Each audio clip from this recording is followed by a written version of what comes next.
En un mundo lleno de violencia, tristeza y enfermedad, siempre hay una respuesta. Clama a mí y yo te responderé, dice el Creador.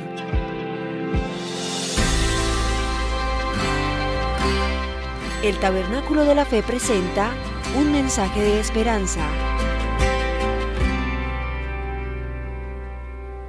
Hace 8 días mencionaba que vamos a trabajar en los primeros meses de este año en un principio, una enseñanza de la Biblia que debe perdurar para el resto de la vida. No es una enseñanza que aprendemos, la dejamos a un lado, seguimos a otra, sino que debe de ser la base de toda nuestra existencia. Por varios motivos. En San Juan capítulo 17, Jesús dice: esta es la vida eterna, que te conozcan a ti, el único Dios verdadero, y a Jesucristo a quien has enviado. Más adelante en Juan 17 Jesús dice: y les he dado a conocer tu nombre, y lo daré a conocer aún, para que el amor con que me has amado esté en ellos y yo en ellos. Propósito central de la venida de Jesús a este mundo fue dar a conocer al Padre. Dentro de eso, revelarnos su plan y propósitos, propósito en el cual estábamos incluidos nosotros para salvación. Pero el propósito central de Jesús era dar a conocer el Padre, porque la imagen del Padre se había desdibujado en la creación, en la historia de la raza humana. Muy especialmente en los días que Jesús vivía, la filosofía griega, los conceptos romanos que se tenían de Dios eran muy distintos, y se había corrompido el concepto totalmente de la existencia de Dios, y Jesús vino para traer la gloria al Padre en la tierra y nos pidió que nosotros lo conociéramos. Yo descubro a la luz de la vida de Jesús que la tarea más sublime que un cristiano puede desarrollar en la tierra es conocer a Dios. Es conocerlo a Él. Es la tarea más grande. No hay tarea mayor. No hay tarea más significativa que conocer a Dios. No conocer acerca de Dios, sino conocerlo a Él. Ese es el punto central. Decía también hace 8 días que el más grande mandamiento, los judíos tenían y tienen todavía 613 mandamientos recopilados de los mandamientos que encontramos en la Torá. Tenían 613. Y uno de los líderes se acercó a Jesús para decirle: maestro, díganos cuál de los 613 es el más grande. Y recuerdan que Jesús le dijo: el mayor de todos, el principal de todo es: amarás al Señor tu Dios con todo tu corazón, con toda tu alma, con toda tu mente y con todas tus fuerzas. No hay mayor mandamiento que ese. Por lo tanto, no hay mayor pecado que violar el más grande mandamiento. El más grande mandamiento es amar a Dios. El más grande pecado es no amarlo. Pero amarlo en el sentido que corresponde según las Escrituras, no según el concepto que tenemos en Occidente, en nuestra cultura. Porque uno ama a Dios como ama a un perro, perdonen la expresión, pero el mismo sentimiento que tiene de amar a Dios: yo amo a mi perro, yo amo a mi gato, yo amo mi sándwich, yo amo a Dios, es el mismo sentido. No puede ser, no puede ser. Amar a Dios hay que hacerlo realmente con todas las fuerzas de nuestro ser. Y hace 8 días hacía la pregunta: ¿cómo podemos amar a Dios con todo el corazón, con toda el alma, con toda la mente, con toda la fuerza, si no lo conocemos? Es un grande desafío, amar a Dios. Para amar a Dios hay que conocerlo. Y Dios se ha revelado para que nosotros lo podamos conocer. Solo por revelación podemos conocer a Dios. Si Él no se hubiese revelado, nadie podría conocerlo. Y esta mañana mi tarea es darles a ustedes 5 formas en que conocemos a Dios. Seguro que habrá muchas más, pero por lo menos son las 5 más importantes que sobresalen en mi pensamiento a la luz de las Sagradas Escrituras. Si no tenemos la revelación de Dios, no podremos conocerlo. Y si no podemos conocerlo, no lo podremos amar. No podremos cumplir jamás el primer mandamiento. No podremos disfrutar de su gracia y su gloria. La primera forma en la que Dios se revela es a través de la naturaleza o a través de la creación. En el libro de los Salmos tienen muchos pasajes, muchos capítulos que hablan de la grandeza de Dios que se revela a través de las cosas creadas, del sol, la luna y las estrellas. Dios se manifiesta muy claramente. Pero un salmo entre todos está el Salmo 19.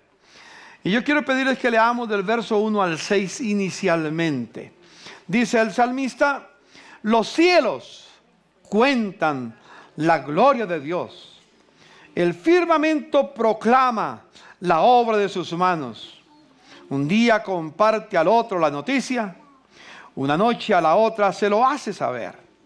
Sin palabras, sin lenguaje, sin una voz perceptible, por toda la tierra resuena su eco. Sus palabras llegan hasta los confines del mundo. Dios habla sin necesidad de usar el lenguaje, las palabras como nosotros las usamos. Dios habla a través de la creación.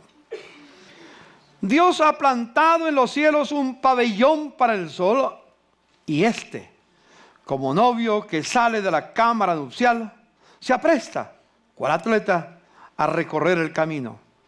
Sale de un extremo de los cielos y en su recorrido llega al otro extremo, del oriente al occidente, sin que nada se libre de su calor. Esos 6 versículos son muy claros para hablar de lo que llamamos la revelación de Dios a través de la naturaleza. Todo lo que existe, todo lo creado, todas las cosas que existen en el universo, en la tierra, en todas sus distintas formas, son una manera que Dios se revela al mundo. Por ejemplo, el apóstol San Pablo, tomando este principio, escribe su carta a los romanos. Y cuando escribe su carta a los romanos, dice algo que debemos poner mucha atención. En el capítulo 1 de Romanos, capítulo 1, y en el verso 18 en adelante dice lo siguiente: ciertamente la ira de Dios viene revelándose desde el cielo contra toda impiedad e injusticia de los seres humanos, que con su maldad tratan de obstruir, de oscurecer la verdad. Me explico, dice Pablo.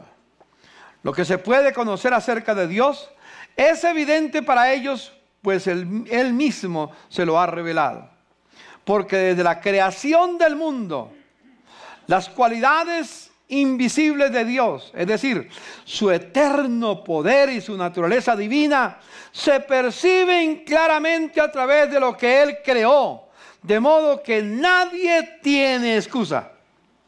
Nadie puede decir, si tiene 5 gramos de inteligencia, puede decir lo que existe es un accidente. Lo que existe es una casualidad. Lo que existe solamente es producto del tiempo, la materia, la energía y el azar.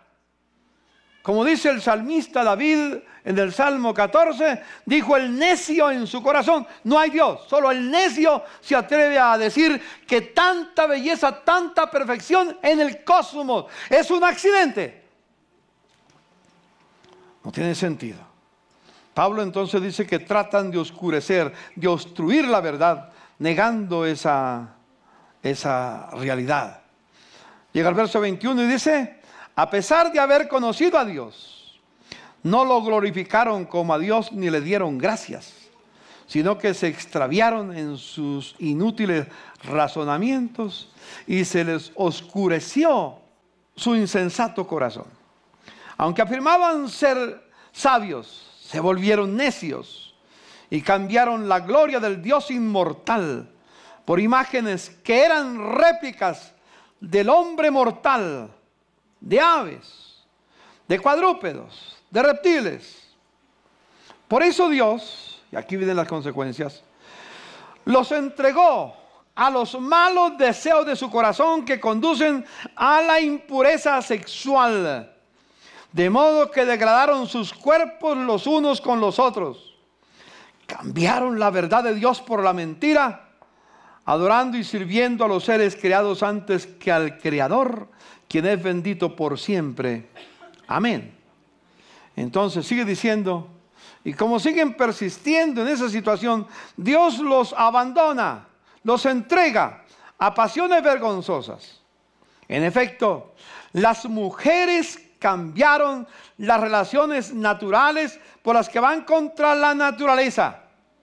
Asimismo, los hombres dejaron las relaciones naturales con la mujer y se encendieron en pasiones lujuriosas los unos con los otros. Hombres con hombres cometieron actos indecentes y asimismo recibieron el castigo que merecía su perversión. Y luego dice otra vez, además, como estimaron que no valía la pena tomar en cuenta el conocimiento de Dios, Él a su vez los abandonó a la depravación mental, para que hicieran lo que no debían hacer. Se han llenado de toda clase de maldad, perversidad, avaricia, depravación. Están repletos de envidia, homicidios, disensiones, engaño y malicia. Son chismosos, calumniadores, enemigos de Dios, insolentes, soberbios, arrogantes, se ingenian maldades, se rebelan contra sus padres, son insensatos, desleales, insensibles, despiadados. Saben bien que según el justo decreto de Dios, quienes practican tales cosas merecen la muerte. Sin embargo, no solo siguen practicándola, sino incluso aprueban a quienes las practican. Es muy claro el mensaje. Dios se reveló a través de lo creado, de la naturaleza, de tal manera que no hay nadie en la tierra que tenga excusa. En cualquier parte del globo terráqueo, todos los seres humanos somos responsables por esa revelación que Dios ha tenido para decirnos acerca de su existencia. El libro de la naturaleza revela la majestad de nuestro Dios. Todo revela su majestad, su gloria, su belleza. La segunda forma como Dios se reveló, y cada uno de estos puntos hay mucho para hablar, pero debo avanzar para darle los temas que tenemos. La segunda forma como Dios se revela al ser humano es a través de la conciencia. La conciencia, qué palabrita tan abundante. Alguien me dijo, Orlando me dijo hace rato, me dijo, pastor, recuerda que la conciencia es el mejor consejero. Antes de tomar una decisión, consulta con tu conciencia. Es el mejor consejero. Segundo, cuando actúas, cuando lo haces, es el mejor testigo. Es un testigo superior a la conciencia. Y tercero, después de que lo has hecho, es el más grande juez que existe en la tierra. Es consejero, es testigo, o es juez. La conciencia es muy importante que lo entendamos. Muchas veces nos hemos hecho la pregunta, quizás usted se la ha hecho, quizás otros se la han hecho o se la van a hacer. Pastor, amigo, esas personas que nunca conocieron a Jesús, que nunca oyeron hablar de Jesucristo, que nunca leyeron la Biblia, ¿cómo van a ser juzgados? Usted dice, pastor, que seremos juzgados por la decisión que tenemos con Jesús, por la actitud que tenemos con la Biblia. Esos que no han oído hablar de Jesús y que no tienen la Biblia, ¿cómo van a ser juzgados? ¿Serán juzgados? Claro que sí. Pablo sabía que esa pregunta se iba a hacer, o mejor, el Espíritu Santo sabía que esa pregunta iba a venir. Entonces, a través de Pablo, escribe estas palabras. En el capítulo 2 de Romanos, y en el versículo 12, hasta el versículo 16. Todos los que han pecado sin conocer la ley, es decir, permítame parafrasearlo, todos los que pecan sin conocer este libro, ¿sí?, también perecerán sin el conocimiento de ese libro. Y todos los que han pecado conociendo este libro, por el conocimiento de este libro serán juzgados. ¿Entendemos lo que dice? Los que no conocen este libro serán juzgados sin el conocimiento de este libro. Y los que lo conocen serán juzgados por el conocimiento de este libro. ¿Cuántos conocen aquí este libro? Levanten la mano los que lo conocen, por lo menos los que lo tienen. Si no lo conoce, ya sabe. Nosotros seremos juzgados por lo que está aquí, en ese libro. Los que nunca lo han recibido serán juzgados, pero no por este libro. Entonces, ¿cómo serán juzgados? Verso 13. Porque Dios no considera justo a los que oyen lo que está escrito en este libro, sino los que lo cumplen. De hecho, cuando los gentiles o esos indígenas o esas personas que están en cualquier parte del globo terráqueo, que no tienen la ley, que no tienen la Biblia, cumplen por naturaleza lo que la ley exige, ellos son ley para sí mismos, aunque no tengan la ley. Estos muestran que llevan escrito en el corazón lo que la ley exige, como lo atestigua su conciencia, pues sus propios pensamientos algunas veces los acusan y otras veces los excusan. Así sucederá el día en que por medio de Jesucristo Dios juzgará los secretos de toda persona, como lo declara el Evangelio que Dios nos ha dado. ¿Qué quiere decir sencillamente eso? Lo que dice: los que sin ley pecaron, sin el conocimiento de la Biblia pecaron, sin ese conocimiento van a ser juzgados. ¿Qué es? ¿A través de qué los va a juzgar Dios? A través de la conciencia. Esta es una revelación que nadie escapa, así como la naturaleza. Nadie escapa a esa revelación. Sabio, rico, honorable, pobre, miserable, nadie escapa a la conciencia.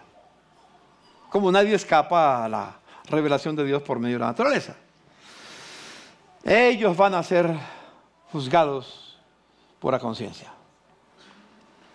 Nosotros que vivimos en Occidente, hemos tenido el privilegio de nacer en una área del mundo que conoce la Biblia, que conoce el mensaje de Jesucristo. Pero hay muchos en la tierra que no lo conocen todavía.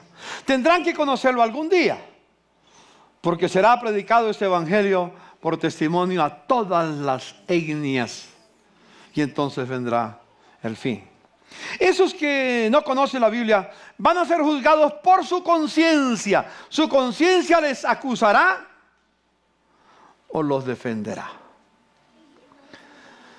Yo no sé cuántos de ustedes han oído a personas que le dicen: pastor o amigo o quien sea, yo quiero decirte que yo no tengo problema presentarme ante el juicio de Dios, porque yo tengo una limpia conciencia. De eso hay por cantidades, que tienen una limpia conciencia, dicen.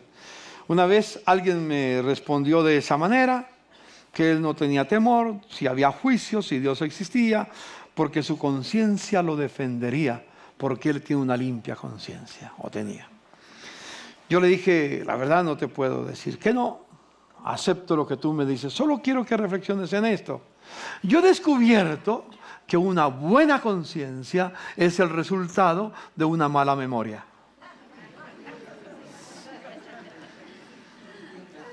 Y esa es la realidad. Es una mala memoria la que tenemos. Yo por lo menos, Héctor Pardo, no quiero ser juzgado por mi conciencia. Porque muchas veces, antes y después de conocer a Cristo, yo no he sido perfecto. Yo he transgredido la conciencia. La conciencia me dice no y yo digo sí. ¿Cuántos de ustedes les ha pasado eso? Levanten la mano. Yo no creo que soy el único pecador acá. Creo que los que estamos acá estamos en el mismo barco, ¿no es cierto?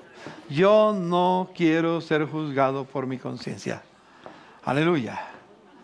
Hay una canción linda que habla de la revelación de Dios, Isaías 44:22, si no estoy mal. Dice, yo deshice como nube tus rebeliones. Yo deshice como niebla tus pecados.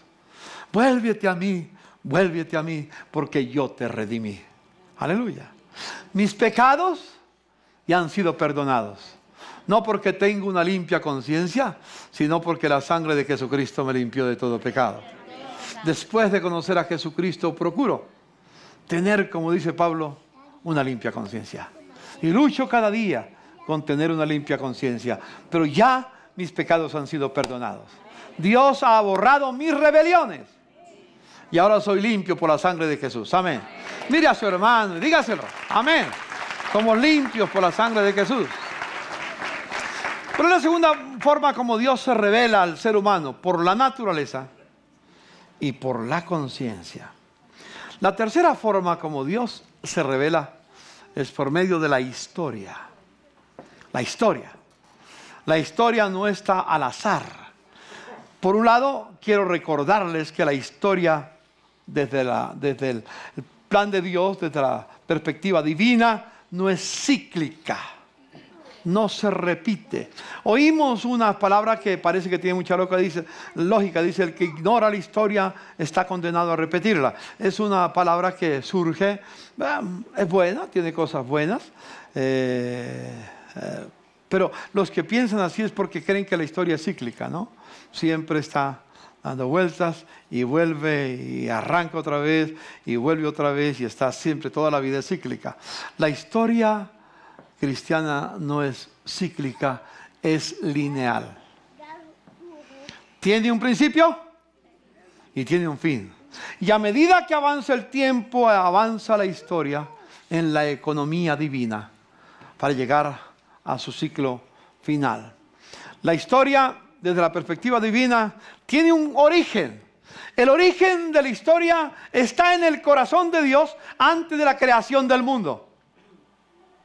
Antes, en la eternidad, antes de que la tierra existiera, antes de que el cosmos existiera, el cosmos que conocemos hoy, Dios trazó un plan en la eternidad. Ahí comienza la historia, en la eternidad. Y luego Dios establece el tiempo donde se hace real esa historia, ese plan que Dios estableció. Y ese plan tiene entonces otros escenarios. El primer escenario en el tiempo es la creación. Dios crea la tierra, crea los cielos, crea el cosmos, crea todo lo que existe. Es la creación. Y crea el hombre. Crea al hombre para que viva en comunión con Él. Crea al hombre con un propósito especial. Pero el segundo escenario es que el hombre se revela y se aparta de Dios. Entonces el primer escenario es la creación. El segundo escenario es la rebelión del ser humano. De esos temas hablaremos en el camino. Hay un hermano que yo recomiendo mucho creo que no ha sido un solo libro, Rafael. Es el libro de Theo Donner, Soberanía de Dios y Responsabilidad Humana. Yo lo recomiendo mucho ese libro porque creo que toca temas muy vitales del Seminario Bíblico de Medellín, de la Fundación Universitaria Seminario Bíblico de Medellín. Es muy especial, lo he visto aquí en la librería La Luz, tienen unos cuantos libros, no sé cuántos tendrán, pero muy especial. Entonces, bien, y de eso vamos a hablar más adelante, de la caída. ¿Qué tan profunda fue la caída? Yo descubro que la caída del hombre ha sido tan violenta, tan honda, tan profunda, que habiendo caído no ha tocado fondo todavía. Sigue cayendo, sigue cayendo, sigue cayendo. De eso hablaremos después. El tercer escenario que aparece en la historia es la redención. En medio de todo hay muchas cosas que aparecen en el camino, pero he hablado de los grandes puntos de la historia. Es la redención. El Verbo se hace carne. Dios nos ama de tal manera que viene al mundo. Y Jesucristo nace, vive, muere, resucita, asciende y se sienta a la diestra del Padre y volverá otra vez conforme al plan eterno de Dios. La redención es el tercer escenario.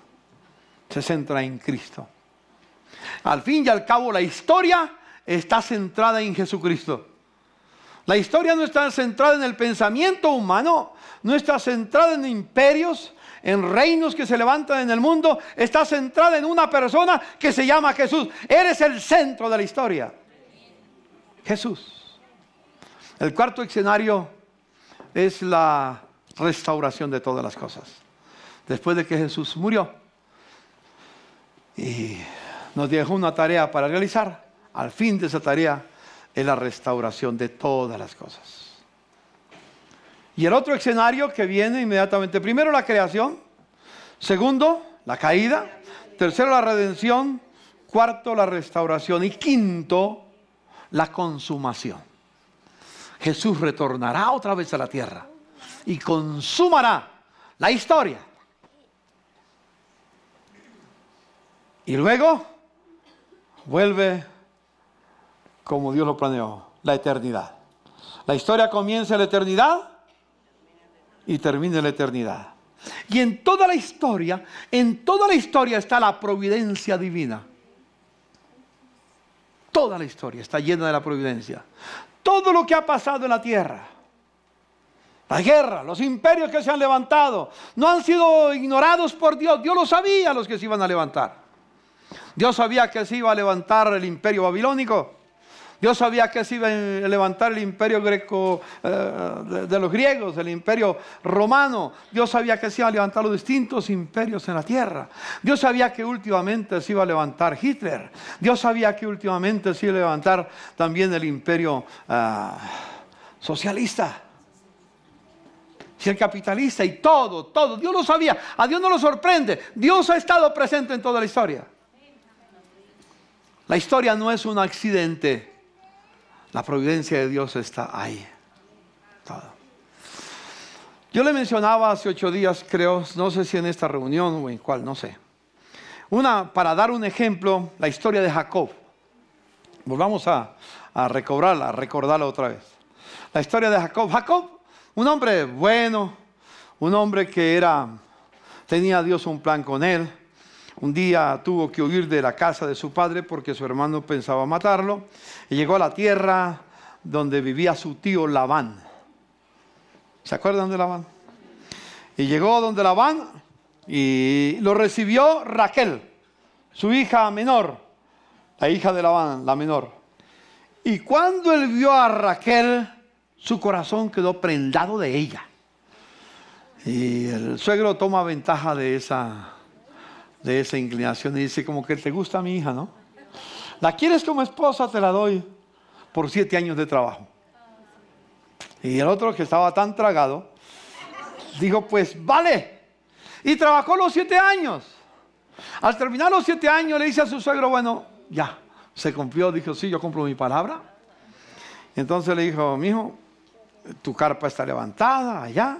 Esta noche te acuestas. Como no hay luz eléctrica, como no hay lámparas, no hay nada, no hay luz, tú te acuestas. Y a cualquier momento yo te llevo a tu esposa para que consumas el matrimonio.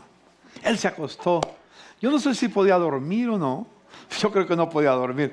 Yo creo que la noche que se iba a casar Pedro Payares no pudo dormir. La noche de esa noche fue muy bonita, pero no dormía. Ni tomando pastillas para dormir. ¿No? Así que no dormía. Tal vez de repente, por allá a la medianoche, se abrió la puerta de la entrada y alguien entró y se acostó. Y Jacob consumó el matrimonio.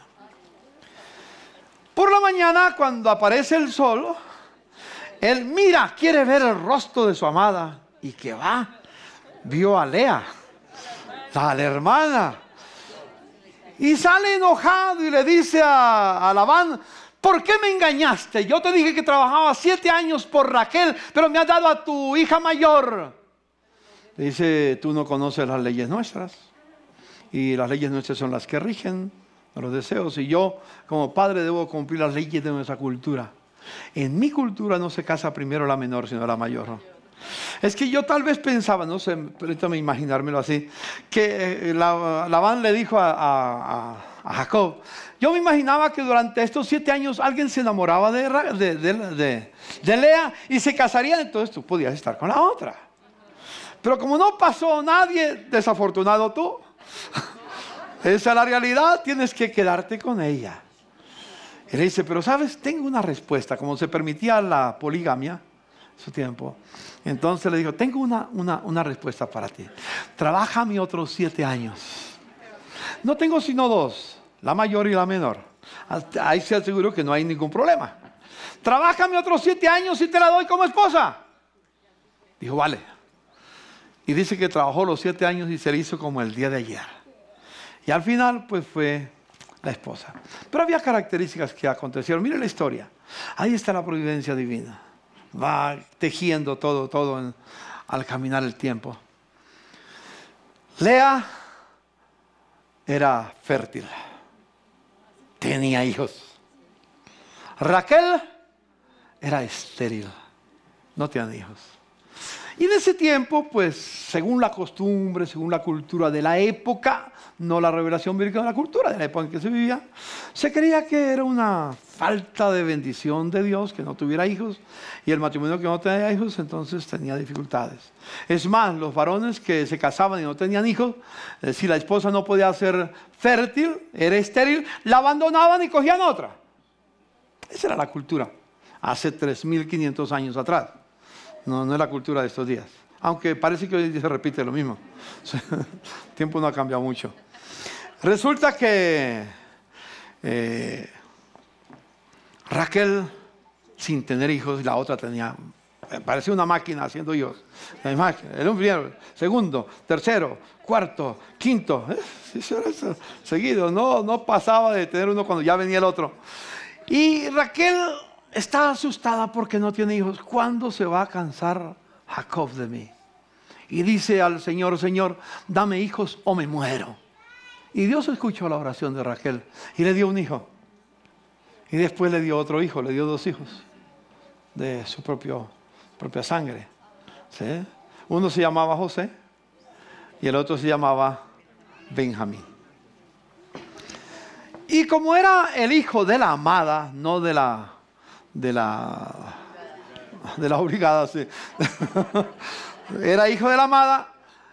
Resulta que Jacob tuvo predilección por José, que era el mayor de la amada. Tuvo predilección por él. Y le hizo una túnica de colores. Le mostró su favoritismo. Lo que no había hecho con los otros lo hizo con él. Y luego, para acabar de completar eso, causó ciertos celos con los hermanos. Y para acabar de completar, él tuvo sueños que el sol, la luna, las estrellas se inclinaban ante él y todo. Y los hermanos dicen, ¿qué está creyendo que nosotros nos vamos a inclinar en cuanto a él? ¿Qué se la está dando? Y entonces esa envidia se convirtió en odio. Y decidieron eliminarlo. Un día, cuando tenían la oportunidad de eliminarlo, habían decidido eliminarlo. No les cuento toda la historia, ustedes lo lean ahí en Génesis. Llegó el momento en que a él lo metieron en un foso allá, un hueco enorme, y estaban a taparlo y iban a dejar ahí que muriera de sol, de calor, de hambre, que muriera ahí en ese, no se podía escapar, no podía salir. Profundo. Pero de esas cosas que acontecen en la providencia de Dios, aparece en ese momento una caravana de mercaderes que van pasando. Eso no era común. Aparece la caravana de mercaderes. Uno de ellos dice, ¿por qué más bien no lo vendemos? Y aprovechemos el dinero. Y les pareció bien. Llamaron a los mercaderes, sacaron a su hermano, lo vendemos como esclavo. Hicieron negocio, se lo vendieron y se fue. Y él no sabía dónde iba a ir. ¿Dónde iba a quedar como esclavo? Vendido como esclavo, amarrado, sus manos, seguro con los pies amarrados también, con grillos, no sé cómo lo llevarían, pero no podía escapar. qué situación?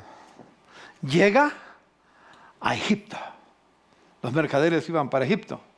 Y al primer postor que encontraron fue a Potifar, el jefe de la casa militar de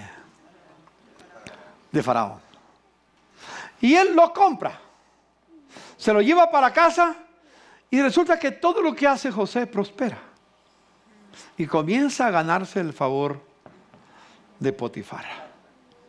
Y Potifar le entregó la casa para que la administrara completamente. Pero de esas cosas que acontecen, la mujer de Potifar se enamoró de José.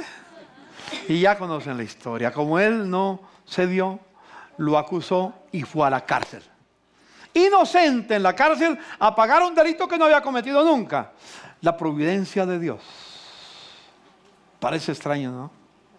Ahí está la providencia de Dios. Parece extraño. En la cárcel hay dos personas que tienen un sueño. Tienen un sueño cada uno y él lo interpreta el sueño. Y se cumple tal como había sido interpretado por José. Uno era un panadero del rey, y otro el copero del rey. Se cumple el sueño y salen otra vez libres, ejercen su función.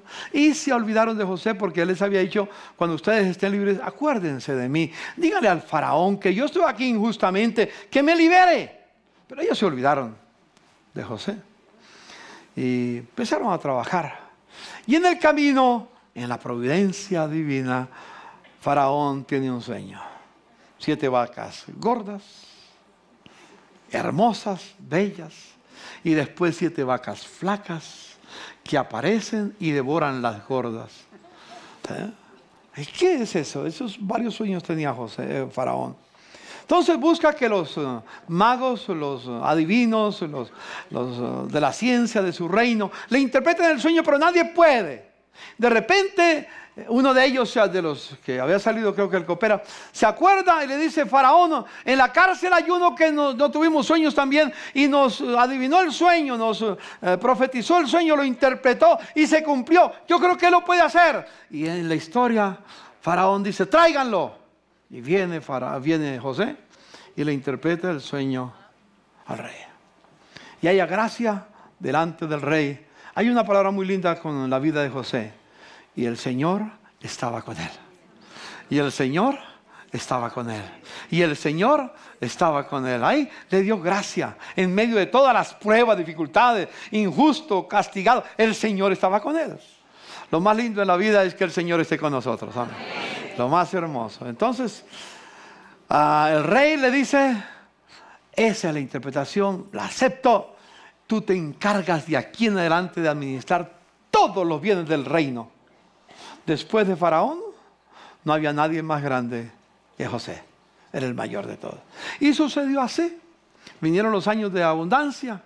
Guardó en graneros, en abundancia, agrandó los graneros y guardó trigo por cantidades. Y cuando vinieron los años de escasez, cuando vino el fenómeno del niño, eso no lo llamaban así en esa época, pero hoy lo llaman así, no sé. Cuando vino el fenómeno del niño, sequía por todas partes y se acabó la comida en toda la tierra. Y su padre y sus hermanos tenían hambre. Pero oyeron que en Egipto había abundancia de pan. Y Jacob envió a sus hijos. Jacob creía que su hijo había muerto, que una fiera lo habían devorado. Y mandó a sus hermanos allá. Y cuando llegaron los hermanos a Egipto, se encontraron cara a cara. El primer personaje que encuentran es a José. Pero ellos no lo reconocieron. Ya tantos años, 20, 30 años, no sé. Ya distinto, diferente. Pero él sí lo reconoció. La historia es linda, le hace preguntas, descubre las preguntas que su padre vive todavía, que su hermano menor, que es Benjamín, hermano hijo de su madre, estaba libre y busca la forma, hace toda una estrategia para obligarlos a traer a Benjamín. Al final la historia es bella porque hace al final de todo que Jacob con todos sus hijos se traslade a Egipto y tienen abundancia de pan y la generación que perecía, que iba a perecer, que iba a morir por el hambre que había en la tierra, es redimida y salva. Es interesante, si ustedes leen el capítulo 50 del libro de Génesis. Génesis capítulo 50. Es el último libro, el último capítulo de Génesis. Llega al verso 18.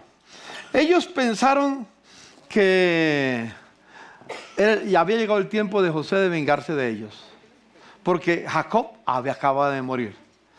El papá acababa de morir y pensaban, mi hermano no nos ha hecho nada porque mi padre vive, para no causarle más dolor.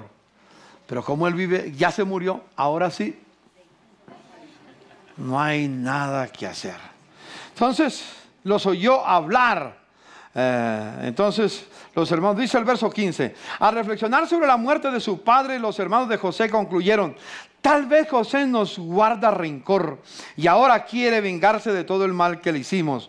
Por eso le mandaron decir, antes de morir tu padre dejó estas instrucciones. Díganle a José que perdone, por favor, la terrible maldad que sus hermanos cometieron contra él. Así que, por favor, perdona la maldad de los siervos del Dios de tu padre. Cuando José escuchó estas palabras, se echó a llorar. Luego sus hermanos se presentaron ante José, se inclinaron ante él y le dijeron, aquí nos tienes, somos tus esclavos. Qué hermosas las palabras de José. ¿Cómo José ve la mano de Dios en la providencia, la historia providencial? Ve la mano de Dios. Y José les dice, no tengan miedo. ¿Puedo acaso tomar el lugar de Dios? Es verdad que ustedes pensaron hacerme mal, pero Dios transformó ese mal en bien para lograr lo que hoy estamos viendo, salvar la vida de mucha gente. Así que no tengan miedo, yo cuidaré de ustedes y de sus hijos. Dios, hermanos míos, recuerden esto, ustedes lo intentaron, pero Dios se lo permitió. Si Dios no se lo hubiera permitido, ustedes no hubieran podido hacer nada conmigo. Pero Dios se lo permitió. ¿Para qué? Para la postre, salvar mi generación, salvar a Israel. Y no solamente salvó a Israel, salvó a la descendencia de Jacob, salvó a toda la nación de Israel, todos los que nacieron. Y luego después de esa generación vendría Cristo, aleluya. Amén. Y moriría en la cruz del Calvario por nosotros. Amén. Y a través de eso nosotros tenemos vida eterna. Aleluya. La historia providencial de Dios. No hay nada que haya pasado en tu vida que Dios lo haya ignorado. Amén. Y todo lo que ha pasado en tu vida ha estado en la providencia del Señor. ¿No le das gracias a Dios? Todo está en las manos del Señor. No debemos inclinarnos y decir, Señor, tú te revelas en la historia, aunque yo no lo entienda. La otra forma que Dios se revela es a través de las Escrituras, o permítame decirlo en otras palabras, en la Biblia. Dios se revela a través de la naturaleza, la conciencia y la historia. Esas tres cosas es lo que podemos llamar la revelación general. Pero ahora viene lo que llamamos la revelación especial. Dios se revela especialmente a través de la Escritura. A través de la naturaleza, la conciencia y la historia nos habla que Dios existe, pero no nos dice cuáles son sus planes, cuál es su propósito, qué piensa Él de nosotros, qué quiere de nosotros. No sabemos, no conocemos su voluntad, pero en las Escrituras conocemos su voluntad. Él se revela muy especialmente a tu vida y a mi vida a través de la Biblia. Y déjeme decirle, este libro que aparentemente es revelación general, no, es revelación especial. Este libro lo puede leer cualquier persona en la tierra. Lo puede leer cualquier filósofo en la tierra. Lo puede leer cualquier sabio en la tierra. Pero si no tiene a Jesucristo, jamás entenderá su mensaje. Los únicos que entienden el mensaje de este libro son los redimidos por la sangre de Jesucristo. No más. Usted y yo tenemos un privilegio enorme, tener la capacidad de entender este mensaje. Miren el Salmo 50. Salmo 50, escuchen. Esta es una palabra aterradora, es una palabra difícil. Algunos van a decir, un momentico, pero ¿cómo puede ser esto? ¿Cómo puede ser? Dios habla de que su pacto es conocido por su pueblo, etc. Llega al verso 19 del capítulo 50 de los Salmos y dice, pero al malo, ¿quién es el malo? El que rechaza a Jesucristo. El que ha rechazado el amor de Dios. Ese que rechazó la gracia de Dios, ese es considerado el malo en la Biblia. El malo, el que rechaza a Jesucristo, le dice: das rienda suelta a tu boca, tu lengua está siempre dispuesta al engaño. Vamos a leer un poquitico antes, porque aquí está más adelante. En el verso 16, Dios le dice al malvado: ¿qué derecho tienes tú de recitar mis leyes o mencionar mi pacto en tus labios? ¿Qué derecho tiene el que rechaza a Jesucristo a citar la Biblia? No tiene ningún derecho. ¿Por qué? Dice el salmista, o el Espíritu Santo a través del salmista: mi instrucción la aborreces, mis palabras las desechas. Ves a un ladrón y lo acompañas, con los adúlteros te identifica, para lo malo das rienda suelta a tu boca. Tu lengua está siempre dispuesta al engaño. Tienes por costumbre hablar contra tu prójimo y aún calumnias a tu prójimo, a tu propio hermano.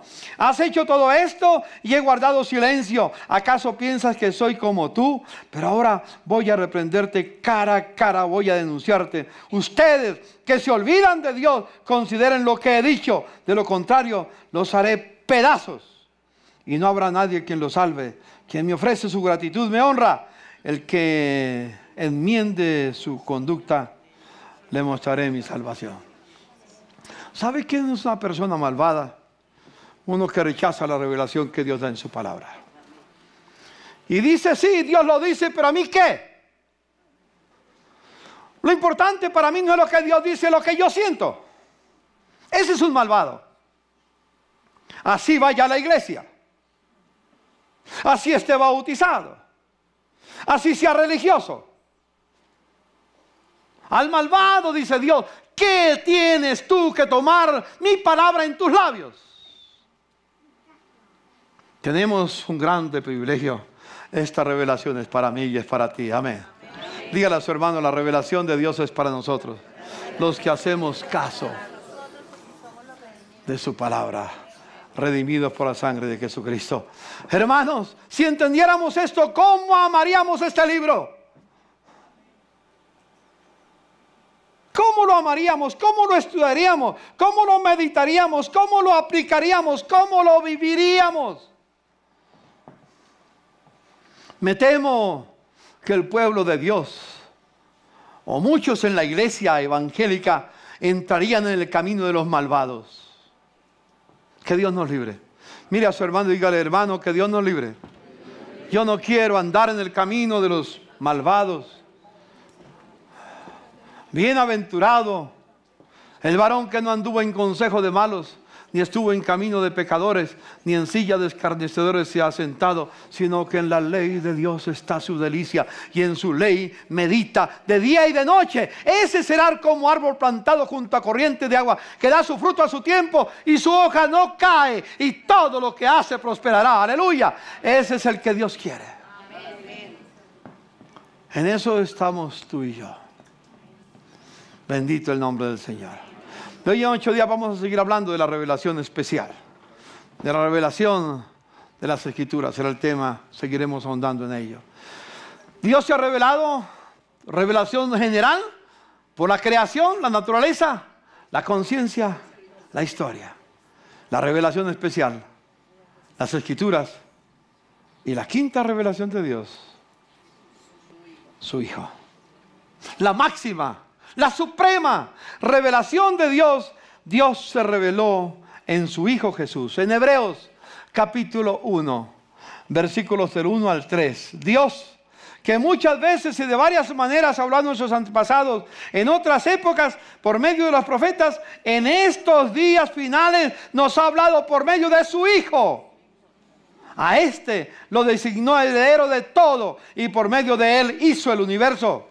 El Hijo es el resplandor de la gloria de Dios, la fiel imagen de lo que Él es, y el que sostiene todas las cosas con su palabra poderosa. Después de llevar a cabo la purificación de los pecados, se sentó a la diestra de su majestad de las alturas. Aleluya. Y ahí está el Señor Jesucristo. ¿Cuál es la quinta revelación? Su Hijo Jesucristo. Revelación especial. Permítame decirles, del 1 al 3 del capítulo 1 de Hebreos. Hebreos capítulo 1, verso 1 al 3. Y puede seguir leyendo, que además le sigue mostrando, porque no le habló a los ángeles, pero lo hizo a través de su Hijo. Un aspecto muy, pero muy especial, hermanos. Los que estamos aquí debemos sentirnos muy privilegiados.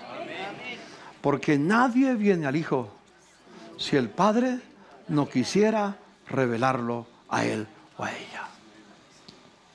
Estamos en Cristo porque a Dios le plació en su gracia revelar a su Hijo en nosotros. Aleluya. Por eso estamos aquí. Muchas personas que debían de estar aquí, no digo los que están paseando ahorita o descansando, digo antes, gente que antes era cristiana, supuestamente cristiana, venía a la iglesia, ya no viene a la iglesia, ya no le importa a Dios, fueron religiosos. Nunca, nunca, nunca el Padre reveló a su Hijo en su corazón. Porque si hubiera sido revelado por el Hijo, estarían, aunque sea comiendo algarrobas, regresarían a los pies de Jesucristo. Dios se ha revelado de muchas formas. Menciono 5. ¿Cuáles son? Por la naturaleza, por la conciencia, por la historia, por la palabra y por su Hijo Jesucristo.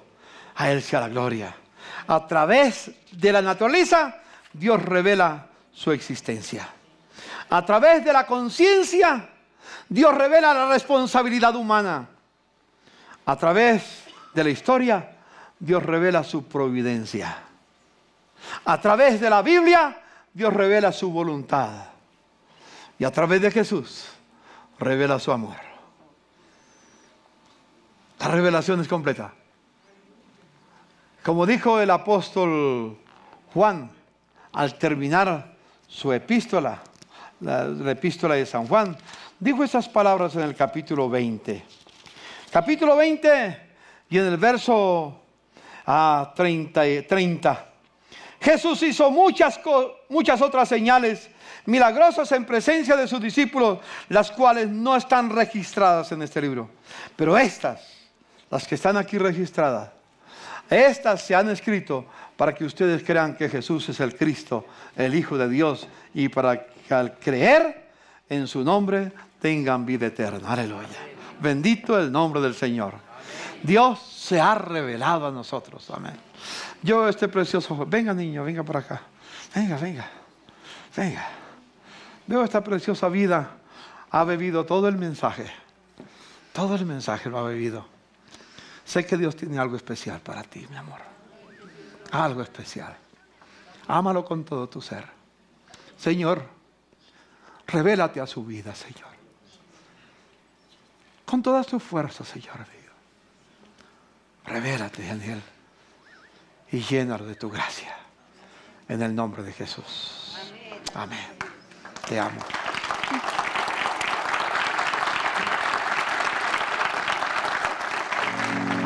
Al comenzar el 2015, tú nos traes una fresca orientación, una fresca gracia, para que este año no sea igual a los pasados. Este año superemos todos los baches que tuvimos el año anterior y demos un paso más adelante en el avance de tu reino, Señor, en la tierra. Señor, te pido por esta congregación, los que se reúnen aquí, Señor, con frecuencia, que tú los bendigas, los guardes y nos ayudes, Espíritu Santo, para amar tu palabra. Danos revelación en tu palabra de tu voluntad, para que podamos vivir como a ti te agrada. En el nombre de Jesús te damos gracias, Padre. Amén.